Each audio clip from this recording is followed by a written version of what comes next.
प्रणाम भगवत पाद गुरुदेव के चरणों में कोटि कोटि नमन। बेटा गुरुदेव, मेरा सवाल ये है कि तंत्र मंत्र और यंत्र ये साइकोलॉजी का एक भाग है क्या? सारी चीज़ें हैं, जितनी भी सारी चीज़ें हैं। देखो क्या है, साइकोलॉजी अगर कहा जाए तो साइकोलॉजी को हिंदी में क्या कहेंगे? मन का विज्ञान, मनोविज्ञान। ठीक। तो जो मन हमारा है निश्चित रूप से केवल मन की बात नहीं है, एक मनोविज्ञान एक बना दिया गया, एक पार्ट का बना दिया गया। खाली मन को कहने से काम नहीं चलेगा। मन के अंदर क्या है इसको समझना पड़ेगा। मन के अंदर क्या है, मन में क्रियाएं कौन कौन सी हैं, तभी मनोविज्ञान समझ में आएगा। तो जो आपने यंत्र मंत्र और तंत्र की बात की, ये पूरा एक विज्ञान है जिसके बगैर हम लोग चल नहीं सकते। तो जब मन की बात करेंगे तो मन में दो क्रियाएं हैं, सब लोग ध्यान से सुनना। मन में मात्र दो क्रियाएं हैं, तीसरी क्रिया होती नहीं मन की।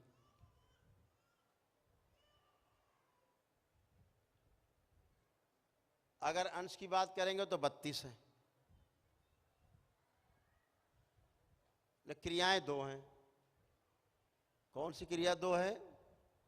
एक क्रिया है टेस्टिंग, जो टेस्ट होता है ना, मुंह में टेस्ट आता है या मन में टेस्ट आए कोई भी किसी चीज का। जीभ का स्वाद नहीं, मन का भी स्वाद। कोई त्वचा आपकी छूता है, उसका स्वाद अलग है। अगर भाई आपका हाथ छुए एक अलग आपको स्पंदन होगा, बहन छुए, माँ छुए एक अलग स्पंदन होगा, पत्नी छुए एक अलग स्पंदन होगा, वो भी एक स्वाद है। तो जितनी भी हमारी कर्मेंद्रियां हैं, ज्ञानेंद्रियां हैं, उनका प्रभाव हम महसूस करते ही रहते हैं। तो जब भी हम मन की बात करते हैं तो इसमें दो क्रियाएं हैं, एक टेस्टिंग की यानी टेस्ट यानी स्वाद, आस्वादन, और दूसरी क्रिया का नाम है चयन यानी सेलेक्ट करना। तो सेलेक्टिंग और टेस्टिंग दो क्रियाएं चलती हैं, चयन और आस्वादन। हम किसी चीज़ का चयन तब करते हैं, सेलेक्ट तब करते हैं जब उसका आस्वादन हमारे पास पहले से रहता है। जैसे कोई आप गाड़ी खरीदने जाते हैं तो आपने डिसाइड किया गाड़ी कौन सी ली जाए, कि देश के अंदर कौन सी गाड़ी ली जाए, विदेश में कौन सी ली जाए, कौन सी गाड़ी अच्छी है। तो पहले से आपके अंदर एक आस्वादन रहता है, वीडियो देख के देखे होते हैं गाड़ी, या किसी दोस्त के पास देखी होती है, या जाते हैं जब आप किसी मोटर हाउस में जहाँ पर गाड़ियाँ बिकती हैं, सेल्स होती हैं, वहाँ जाते देखते हैं, एक आस्वादन बनता है, एक स्वाद आता है उसका। कभी चले हैं गाड़ी में, कल्पना की है, तो एक स्वाद बना हुआ है। तो आपका अगर स्वाद बना है कि टोयोटा की गाड़ी लेनी है, आपको क्वालिस लेनी, पहले हम लोग क्वालिस बहुत चलते थे, क्वालिस क्वालिस चिल्लाते थे, फिर क्वालिस चली गई, फिर ये आ गई इनोवा।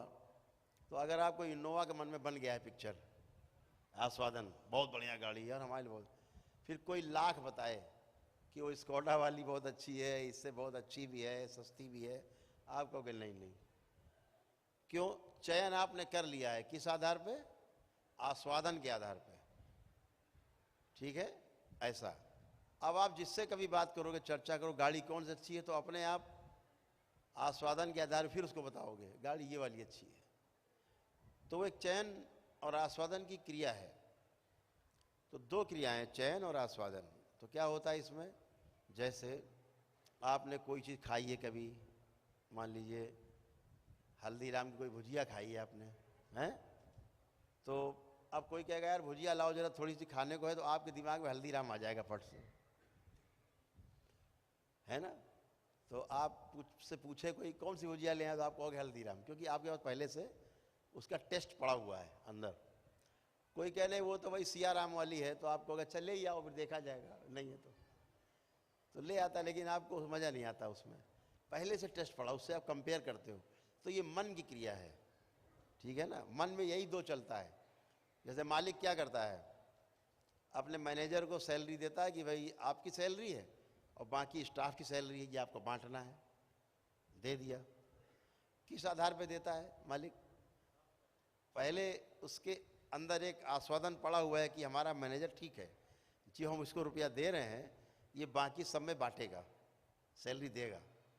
अगर पहले से पता रहे आस्वादन गड़बड़ है, अरे यार ये तो आधी रख लेगा, बाद में सबको टरकाएगा, थोड़ा थोड़ा देगा महीने भर में, तो फिर उसको आप नहीं दोगे बांटने को, फिर कहोगे ये वाला आदमी ठीक है, इसका अंदर आस्वादन पड़ा है कि अच्छा आदमी है।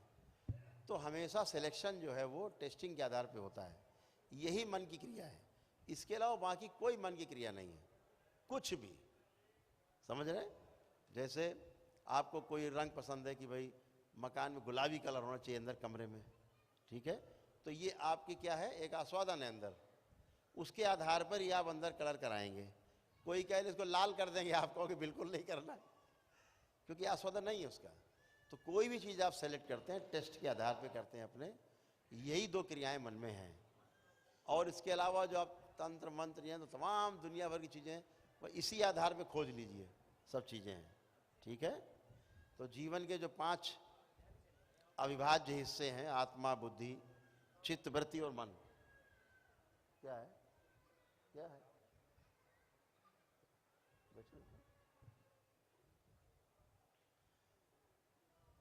तो जो 5 अविभाज्य अंग हैं जीवन के, वो हैं आत्मा, बुद्धि, चित्त, वृत्ति और मन, ठीक है ना। तो यही 5 हैं, और 5 में 2-2 क्रियाएं हैं अलग अलग। उन 2-2 क्रियाओं के अलग अलग विभाजन है। अगर एटम के रूप में बात की जाए तो इनको एटम के रूप में समझाया जा सकता है। 2, 8, 18, 32 के रूप में पूरा एक ऑर्बिट जो है पूरा होता है। जीवन का ही ऑर्बिट पूर्ण है, बाकी संसार में किसी भी एटम का ऑर्बिट, अंतिम ऑर्बिट आपको पूरा नहीं मिलेगा। 2 मिलकर के एक होंगे। जीवन ही पूर्ण है, बाकी सब टूट जाएगा। जीवन नहीं टूटता है साधारणतया। जीवन को तोड़ने के लिए केवल तंत्र चाहिए, व्यवस्था चाहिए। तो जीवन भी टूटता है, लेकिन वो नियम से टूटता है। इसलिए जीवन साधारणतया टूटता नहीं है। जब आप जिस प्रक्रिया में आप लोग जी रहे हो, जो दीक्षा आपने ली है, इसमें आप तोड़ पाएंगे जीवन को अपने। तो जब जीवन को तोड़ पाएंगे आप, ये प्रक्रिया लंबी प्रक्रिया है, जब आप तोड़ पाएंगे तो जो आपकी जो आत्मा है वो 4 चीज़ों से मुक्त हो जाएगी। उसका नाम है बुद्धि, चित्त, वृत्ति और मन। ये क्रमशः टूटते जाएंगे, आखिरी में फिर आत्मा ही बचती है, जो परमात्मा में विलीन हो जाती है। इतनी बात है। और क्या? प्रेम गली अति साकरी जामे दोय न समाए, इसलिए अकेली ही जाएगी, बुद्धि साथ नहीं जाएगी वहाँ। जिस शब्दों में खेल भाव के शब्दों में आप वर्णन कर देते हैं, ऐसा संसार में कभी नहीं देखा गया और न देखा जाएगा। और हम बहुत गौरवान्वित महसूस करते हैं कि हम आप जैसे महान गुरु के शिष्य हैं। न भूतो न भविष्यति, गुरुदेव ये भाव हमेशा आता है अंदर। और गुरुदेव दिल की बात कहना चाहूँगा, क्षमा चाहता हूँ इसके लिए भी, कि जब भी मैं सोता हूँ तो आप मुझे हिमालय की पहाड़ियों में मिलते हैं। तिब्बत में आप मुझे सम्मोहन की क्रिया सिखा रहे थे, तो बोला कि ये सम्मोहन की क्रिया भी है आपके सामने। कब जब कोई व्यक्ति आता है तो आपका सम्मोहन का योग काम आता है। क्रियाएं होती मानसिक तौर पर, मुद्राएं लगती हैं और अकारण शरीर पर प्रहार किया जाता है। तो गुरुदेव सही में मैं आपके साथ, उन शिष्यों के साथ हिमालय तिब्बत में था। एक्चुअली है क्या कि इस पूरी सृष्टि में घटनाएं घटित होती हैं और हर घटना के हम साक्षी होते हैं। जिस घटना के हम साक्षी नहीं हो पाते हैं वो हमें याद नहीं रहती, भूल जाते हैं, विस्मरण हो जाता है। साक्षी होकर के जब चीज़ें हम देखते हैं निर्लिप्त भाव से, निर्विकल्प होकर के, वो घटनाएं हमें याद रहती हैं। इसीलिए पुनर्जन्म हो जाने के बाद भी पीछे की तमाम चीज़ें याद नहीं रहती। साक्षी होकर के हमने जो ध्यान में समझा है वो सब वो चीज़ रहेंगी। वो जैसे ध्यान में बैठेंगे आप, तो धीरे धीरे धीरे एक एक चीज़ खुलने लगेगी। स्वप्न भी जो है ना, अगर देखा जाए तो जैसे यहाँ बैठे हैं, इसको भी आप स्वप्न नहीं मान सकते हो। स्वप्न के एक लेवल है। स्वप्न हमारी जो कुछ पूर्व जन्मों की चीज़ों को भी खोल देता है। कभी कभी वो पन्ना अचानक खुल जाता है, बार बार इच्छा से, या परम पूजनीय बाबा जी हैं, पूर्ण गुरु हैं, उनकी कृपा से आपको झांकी दिखाते रहते हैं। ये झांकी देखना अच्छा है। इससे आपके अंदर एक आश्वस्ति बनती है कि हमारी दिशा सही है। भगवान बुद्ध यही करते थे। वो अपने शिष्यों को खास तौर से इस योग्य बनाते थे कि वो है अपने पिछले 6 जन्मों को देख सके। जब पिछले 6 जन्मों को व्यक्ति देख पाता था, और 7वां जन्म वो खुद है जिसमें रहता था वो, तो पिछले 6 जन्म जब देख पाता था तो उसको आश्वस्ति हो जाती थी कि पीछे हमने सब गड़बड़ सड़बड़ किया है, अगर इस बार भी यही किया तो फिर गए।